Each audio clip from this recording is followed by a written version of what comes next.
سووشون یا سواشون یا سیاوشان یا سوگ سیاوش یا سوگ سیاوشان، کدومش درسته؟ چجوری باید تلفظ بشه؟ اصلا سووشون چیه؟ کیا سووشون میکنن؟ چرا سووشون میکنن؟ سووشون اسم یه سریالیه که الان داره پخش میشه و خب خیلی هم سر صدا کرده. من به ذهنم رسید که یه ویدیو درست بکنم راجع به کلمه سووشون یا سووشون، ببینیم اولا درستش کدومه. اه، ثانیاً اینکه اصلا سووشون به چه معناست؟ کیا سیاوشون میکنن؟ کیا سووشون میکنن؟ خب توی اسطوره‌های ایرانی، توی اساطیر ایرانی، سیاوش پهلوان شاهنامه و شاهزاده شاهنامه جایگاه خیلی خاصی داشته. سیاوش نه تنها یک اسطوره است، بلکه جایگاه دینی و معنوی هم برای ایرانی‌ها داره. حالا توی بخش‌های مختلف، توی قومیت‌های مختلف، توی ادیان ایرانی مختلف، سیاوش خیلی جایگاه ویژه‌ای داره. سیاوش مثلا برای اهل حق در واقع میشه معادل یحیی. یحیی یکی از بزرگان اهل حقه که دقیقا همون کردار سیاوش رو داره. سیاوش به مرور زمان توی فرهنگ عزاداری ایرانی جایگاه ویژه‌ای پیدا کرد. بذارید یه ذره برگردیم عقب‌تر. سیاوش چطور میمیره؟ سیاوش در واقع به خاطر دسیسه چینی‌های گرسیوز و اینکه افراسیاب رو علیهش تحریک میکنه میمیره. کشته میشه در واقع. یک داستانی بین سیاوش و افراسیاب به وجود میاد که این وسط گرسیوز میاد دو به همزنی و خبرچینی میکنه. از این بعد اونو میگه، از اون بعد اینو میگه و افراسیاب رو علیه سیاوش تحریک میکنه. سیاوش به جای اینکه بره به جنگ افراسیاب در واقع خودش رو تسلیم میکنه و افراسیاب ناجوانمردانه سیاوش رو میکشه و خونش رو به زمین میریزه. و خب این موضوع در مورد شاهزاده و پهلوانی که برای ایرانی‌ها خیلی عزیز بوده، تقریبا جزو پاکان و نیکسیرتان ایرانی بوده و اینجوری غریبانه توی توران توسط افراسیاب دشمن همیشگی ایرانیان کشته میشه بابت دسیسه چینی. خیلی حزم این مرگ و این غم برای ایرانی‌ها سنگین بوده. در نتیجه به مرور زمان میان افسانه‌ها و اسطوره‌ها و داستان‌هایی حول محور مرگ سیاوش به وجود میارن. در واقع وقتی که یک قوم، یک ملت نمیتونن یک مصیبت رو تحمل بکنن، میان و داستان‌های عامیانه پیرامونش درست میکنن که این مصیبت رو بتونن برای خودشون هضم بکنن و کم کم اینجور پدیده‌ها تبدیل میشه به فرهنگ. وارد اه، م، آیین میشه، وارد مذهب میشه، وارد مراسم میشه، وارد قسمت‌هایی از ذهنیت اون قوم و فرهنگ میشه. به این ترتیب که در واقع المان‌ها یا عناصر فرهنگی به وجود میاد. حالا سیاوش و مرگش در واقع تبدیل شده به یک پدیده فرهنگی که هنوزم که هنوزه خیلی از ماها داریم بهش فکر میکنیم و داریم انجامش میدیم ولی نمیدونیم ریشش از کجاست. حالا بگم براتون جالب تر میشه. بذارید دوباره من یه پله برگردم عقب‌تر. مرگ سیاوش از زمانی که رخ میده تا همین امروز توی ایران و روح ایرانی جریان داره. چطور؟ ما همین الان توی تعزیه هامون و توی مراسم عاشورا و تاسوعا قسمت هایی از سوگ سیاوش رو داریم انجام میدیم. قسمت هایی از اون عناصر و المان هایی که توی سوگ سیاوش ایرانی‌ها در قدیم استفاده می‌کردن و انجام میدادن هنوز توی عاشورا و تاسوعا وجود داره. حالا وجه اشتراکش چیه؟ سیاوش ایرانی چه ربطی داره به عاشورا و تاسوعا؟ وجه اشتراکش مرگ مظلومانه است، شهادت مظلومانه است. مرگیه که بر اثر ظلم اتفاق افتاده به کسی که پاک بوده. امام حسین توی فرهنگ شیعه یک نماد پاکیه که خب بهش ظلم شده و حالا کشته شده غریبانه و مظلومانه. سیاوش هم در فرهنگ ایرانی نماد پاکی و سرشت نیک بوده که به صورت غریبانه و مظلومانه توسط دشمنان کشته میشه. جایی که هموطناش یعنی ایرانی‌ها بهش دسترسی نداشتن. توی توران کشته میشه در واقع. دیگه غریب‌تر از این چی میتونه باشه؟ و خب حالا پیشتر از این هم سیاوش یک داستانی داشت با سودابه که خود همون باعث میشد که مظلومیت سیاوش بیشتر به چشم ایرانی‌ها بیاد، که مثلا برای حفظ شرافت و پاکی خودش از آتش گذر کرد. خیلی سیاوش بار معنای زیادی داره برای ایرانی‌ها. حالا برگردیم سر سوبشوی.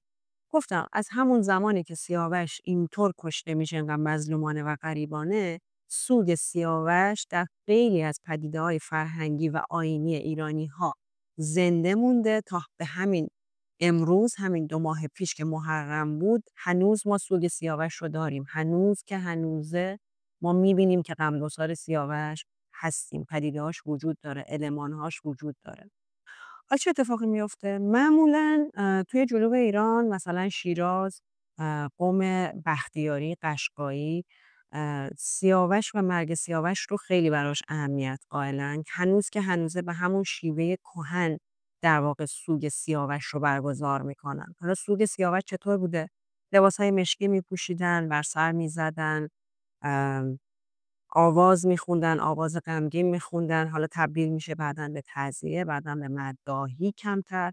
ولی خب در واقع نوحه سرایی میکردن برای سیاوش. خصلت‌های خوب سیاوش رو بازگو میکردن. زنها موهاشون رو از دو طرف میریختن، موهاشون رو میکندن، در واقع توی سر و صورتشون میزدن. پشت داستان سیاوش پدیده‌های دیگه‌ای هم وجود داره. مثلا این که میگن سیاوش وقتی که میمیره و خونش به زمین میریزه، از خون سیاوش یک گیاهی اونجا رشد میکنه که اسمش میشه خون سیاوشان. یک گیاهیه که شیره به شدت قرمزی داره، سرخ رنگی داره. به خاطر همین میگن اون گیاه اسمش خون سیاوشانه. یعنی که مثلا توی شاهنامه فردوسی میگه که وقتی که سیاوش کشته میشه و خونش به زمین میریزه، از خون سیاوش لاله واژگون به وجود میاد. اونجا لاله واژگون رشد میکنه. لاله واژگون همونطور که میدونید توی قسمتی از ایران رویش داره و توی قسمتی فکر کنم اگر اشتباه نکنم توی هلند رویش داره و خیلی گیاه کمیابیه.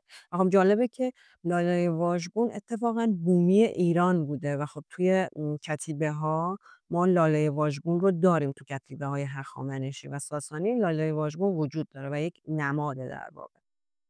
و خب میگن که وقتی که سیاوش میمیره خونش میرزه زمین، به ویژه توی شاهنامه از خونش لاله واژگون به وجود میاد. و حالا چرا لاله واژگونه؟ به خاطر اینکه از غم مرگ سیاوش، بکن لاله که اینجوری به وجود میاد اینطور سرش کج میشه، سرش رو انداخته پایین و داره گریه میکنه، داره سوگواری میکنه به خاطر مرگ غریبانه و مظلومانه سیاوش. خب پس 2 تا گیاه داریم که نماد سیاوش هستن، یکی خون سیاوشان، یکی لاله واژگون. اما توی حالا فرهنگ عامیانه سوگ سیاوش رو چطور دارن برگزار میکنن؟ توی فرهنگ عامیانه همونطور که گفتم آدم‌ها سیاه میپوشن، عزاداران سیاه میپوشن. آیین نخلگردانی که توی یزد، توی تفت هنوز که هنوز توی عاشورا و تاسوعا اجرا میشه، عناصری از سوگ سیاوش رو در خودش داره. توی بعضی از کتیبه‌ها و نقاشی‌ها داریم که آدما وقتی دارن سوگ سیاوشان رو برگزار میکنن، در واقع یک شیئی مثل تابوت دستشونه که همون نخل امروزی میشه که توی تفت و یزد دارن برگزار میکنن. یک تابوتی دستشونه که حالا عزادارا دور و برش رو میگیرن، با خودشون حمل میکنن تا یه مسافتی و ایرانی‌ها معتقد بودن که در واقع باورشون این بود که این نمادی از تابوت سیاوشه که ما از توران آوردیم ایران و حالا داریم براش عزاداری میکنیم. همین اتفاق توی نخلگردانی، توی آیین تشیع هم داره اتفاق میفته توی شهرهای یزد و تفت به ویژه. توی تعزیه هم ما رنگ و بوی سیاوشان رو می‌بینیم، سوی سیاوش رو می‌بینیم. چطور؟ خب همونطور که می‌دونید توی دین اسلام پوشیدن لباس مشکی کراهت داره و خیلی پسندیده نیست که آدم‌ها مشکی بپوشن.